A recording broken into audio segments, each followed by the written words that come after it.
Are you someone as an employer is having employees or some of your employees returning back from maybe an extended time off, perhaps due to ailment, or perhaps you have an employee coming back from vacation and because of the long weekend that's coming up, this is an opportunity to re-engage your employees. A lot of times what happens is when we come back or we have the thought of returning back to work, as an employee, we tend to be anxious, like thinking about, oh God, I'm going back to work again. Oh, it's Monday again. And it's natural because the work itself can be very stressful. However, the data shows that one of the biggest contributor for the employee to feel really engaged with their work is the manager. So as a leader and as a manager, we have this great opportunity to actually be the reason or be one of the main reasons why your team member is going to be excited to want to come back to, simply because the way you can make them feel. If we haven't met before, my name is Fahim Karim, and I'm an employee engagement expert.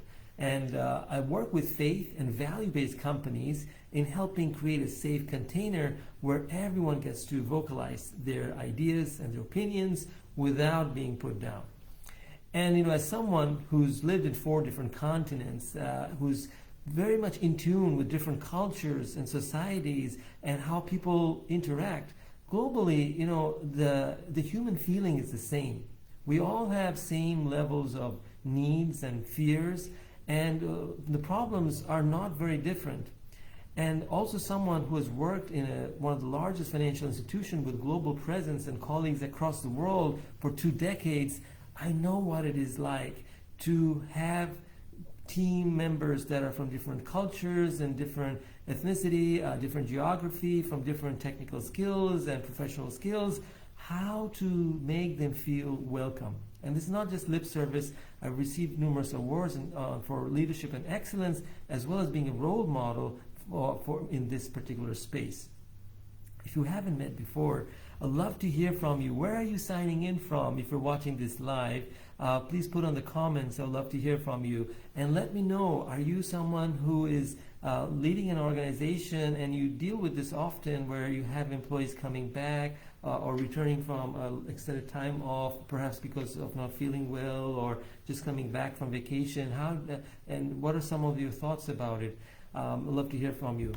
So this particular week, I shared in one of my in this particular week, I shared in my weekly video a very important strategy to engage your employees, which has to do is how be the reason for your employees to feel excited to return back to work. Why is this important? Now, let me just share with you some data. Just giving you data across the industry and even across the globe, just to give you an idea. This is data from the healthcare sector.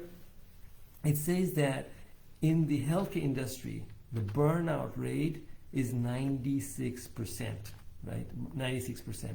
And then this is the clinical leaders, 69% of them think that this burnout issue is a really serious matter, right?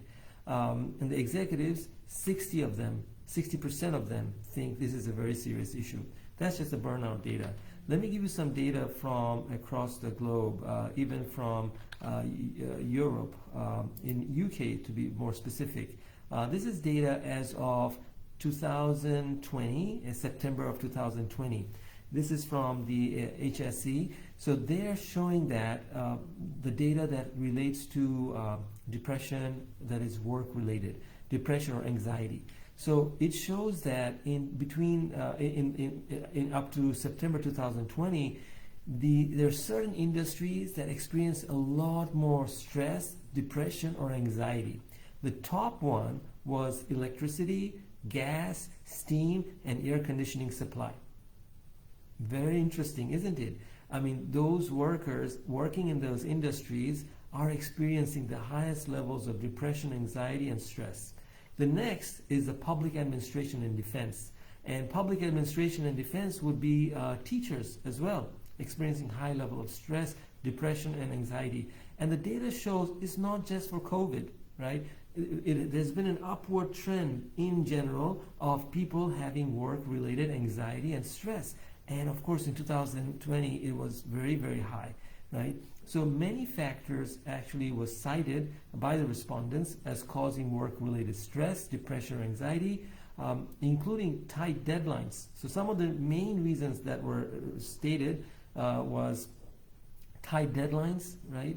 And too much responsibility, and most importantly, the lack of managerial support, right? Lack of managerial support. So that's coming from UK, and that gives us an idea what happens there in the Europe. They also, I would love to share this data with you. It says that in 2019 and 20, stress, depression, and anxiety accounted for 51% of all work-related ill health cases, and 55% of all working days lost due to work-related ill health, right? Now look at this number. It says the total number of working days lost due to this condition was 17.9 million days. That means that this equates to 21.6 days lost per case, right? So what's that costing you as an organization, as a leader of your team and a leader of a company? What is that costing you, that type of thing? And is there something we can do? Of course there is, of course. You see, I like to put it in simple terms. You know, as a simple example from our human life, you know, if we really hated change, if we really could not stand change at all, this is what parents would do as soon as a child comes out. Take the child and give him a whooping and, you know, shouting and screaming, "You almost killed your mom. Are you crazy? What were you doing 9 months? You made our life hell," right? Instead, what you do, we pick our child, we kiss our child, we love them with all our heart and all our soul, right? Why? Because it's not that we don't like change. It's what is the result of the change, and what is the end of the change, and how am I feeling while the change is taking place, right? So as a manager, we can do so much to make this workplace a much better place for employees. Can we change the nature of the work? Sometimes, yes, we can. We can redesign it. We can make it give them more productivity tools. But sometimes you may not have the resource to do that. Sometimes there are some things that are systematic that you can't make any change. And speaking of which, I'd love to hear from you. What are some of the things that you find in your workplace that causes you to get frustrated about work? You know, I would love to hear that from you. What are some of the things that you found that you really liked also that made you like your work, or your manager, or your boss? And I'd love to also hear from you, what are some of the things you're doing that in your organization to make your employees feel welcome and loved back? So the other thing I wanted to clarify on the weekly video is that this is just not just for people returning from vacation, but also for people coming back from, maybe they were not feeling well, or they're taking care of a loved one. It can apply to both. So the first strategy is that, you know, make sure you welcome them, you greet them in a positive fashion, right? So not dull and gloom. No, not like, oh, looks like you had a great time, huh? Get back to work. No, just ruins it for them. Yeah, they might laugh at you. They might say, you know, but you're just being cynical, you're being sarcastic, and usually that doesn't help in employee engagement. And usually sarcasm comes from in a state of despair, right? It's one of the lowest form that we can be in our work. Sarcasm is just cynicism. Is basically the underlying factor of that is despair, which just means in the definition, or one of the definition of despair is tomorrow is going to be just the same as it is today, right? And so rather than having that type of a mindset or an attitude towards an employee, what really would help them to reconnect back, because they're already dreading coming back to work, thinking about, oh my God, I got to put up with that client again. Oh, I got to pick up all those workloads that might be because 2 other people actually quit, and now I got to do that extra work. All those things are already dreading, right? But now when you welcome them, you make them feel you really care for them. It's genuinely, simple things like, hey, welcome back. One of the things we realize when you're gone is how much work you actually did. We took you for granted. We never, sometimes, we just never paid attention to all the minor things that you did that actually were so big deal, right?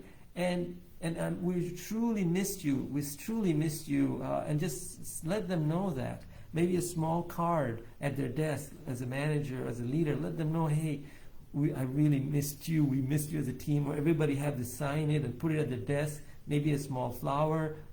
And also the other thing I want to clarify, this is not just, I'm not promoting people to return back to work, right, in physical location. This is applicable to people returning back to work wherever they are, remotely, right? It's virtually, right? Virtually is what I would like to emphasize more, because times are such, people are very stressed to return actually back to physical work with the new variant of the COVID. It's already stressful. They're already stressing sending their children to school, and now themselves having to go and get exposed to people who are probably not vaccinated, and they're worrying about exposure themselves and their children. It really is very stressful. So the other thing I want to clarify is that this is not encouraging people to return back to a physical location, but just signing back to work virtually from the comfort of their home. And you can do the same thing virtually. Just welcome them back. Take the time, maybe send a message. Pick up the phone and send a message, a video message, letting them know, hey, I know tomorrow is your day back. I just want to take a moment to say we missed you so much. We're really looking forward to you coming back. And don't worry, we are not going to we don't have a lot of work piled up for you. Your team did an amazing job in distributing it. We got that taken care of. We're just excited that you're feeling better. We're just happy that you're coming back. We missed you. So we look forward to seeing you tomorrow. If there's anything you need before then, let me know. I'm just a text message or phone call away, right? Simple thing. And then also the other tip is, when the employee comes back, rather than giving them feedback, this is what the study shows based on neuroscience, is that to give and receive feedback is already very stressful. And a lot of times it's not very effective. And so you can do as a manager is use the most latest techniques, which is let them know, hey, let me know how I can support you. Now that you're back, there's a lot of things I'm sure you have on your plate. Let me know how I can support you. One of the things I'm now encouraging my team members is to ask me regularly, what are the things you need feedback on? Like, I'll give an example. Let's say you just came out of a presentation from a Zoom with one of our clients. Right after that, send me a text message and let me know, hey, Fahim, can you just quickly get on Zoom for like 5 minutes? I just want to get some feedback from you. Yeah, sure, no problem, Kathy. And then we get on the phone, on the Zoom, and she tells me, Fahim, so please tell me 3 things I did really good and 1 thing I could do better next time. Oh yeah, sure, Kathy. You really did awesome. The way you had the meeting structure defined, it was great. The way you let the audience feel welcome, that was awesome. The way you had set the meeting agenda, that was awesome. It's just great. The one thing I would recommend, Kathy, is that sometimes when people are going off tangent, try to bring it back. Like, oh, Joe, I really love that topic, but we're gonna write that topic on my separate note here, and we're gonna come back to that. But for the interest of time and to keep our topics on the agenda we have on for today, I'd love to reconvene that for another time and bring everybody back to the same topic, right? So that's what I would recommend for you, Kathy. Does that work for you? Oh yeah, Fahim, that's awesome. Great, thank you, right? So just do that.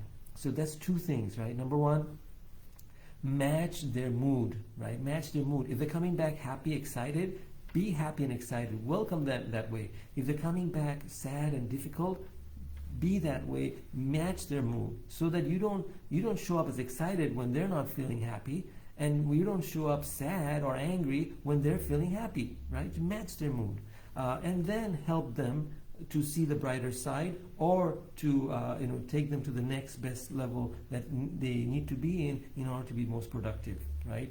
So that's one thing. Match their mood, be excited, let them know you're here to support them, and also let them know that you are here to ask them that please ask me for feedback. Rather than me giving you feedback, which is really stressful, the data shows that, just ask me for feedback and do it constantly. It doesn't have to be once a week. It doesn't have to be once a quarter. With every day you can ask me something. Just ping me as soon as something you want feedback on. Let me know, right? So I'd love to hear from you. If you're watching this video on as a recorded versus live, what are some of the things that you found was so exciting, the way your leader or your manager welcomed you back after being off from work or returning from a vacation that you really loved and that really touched your heart? If you're a leader also welcoming people back and making them feel welcome back to work, what are some of the things that you did that you found has worked really well too? I'd love to hear from you. And if you find this as a challenge, some of the things you're struggling with, let me know what other things you're struggling with. I'd love to help you with that, and we'll love to create some information that will benefit you as well. So until then, I would love to, if there's any comments, please feel free to put that in. If not, I would love to end it here. Until we meet next time, God willing, I'd love to share these things that is dear to me. Tread softly in this world, right? Tread softly, speak kindly, and love unconditionally, right? Tread softly, speak kindly, and love unconditionally. Till then, my friend, see you next week, God willing. Take care.